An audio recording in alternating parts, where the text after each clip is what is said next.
I admire Jack Charlton for coming in and saying, well, this is the way I want it, and you've got to do it my way.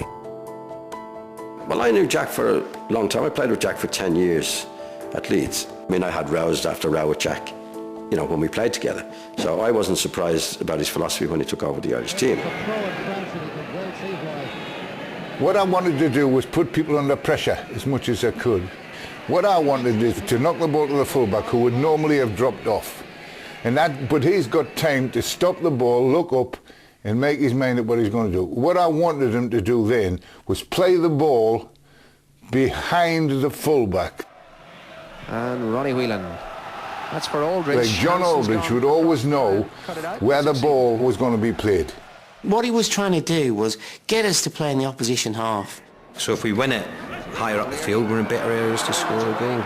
And at times, if you weren't playing well, it did look a little bit sort of long ball-ish, and we had big players up front, but I think it was cute.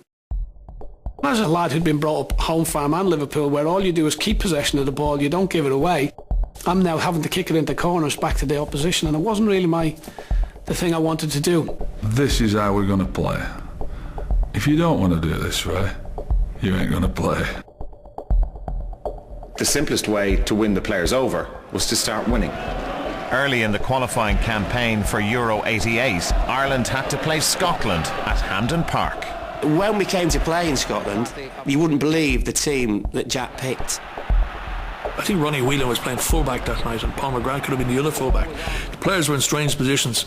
I've never seen 11 players so absolutely, totally gobsmacked. And the lads, they were flabbergasted, but it wasn't like we were muttering under your breath thinking, I can't play there. Everyone just went, oh, we'll just get on with it. And that's quickly on, and the goal scored by Mark Lawrenson. That was probably our best away win for a long, long time. And I think that convinced the players more than anybody that it were possible. And I think that result, you have to argue, would be a real stepping stone. And I think in many ways that day as well for him, I think it proved a point.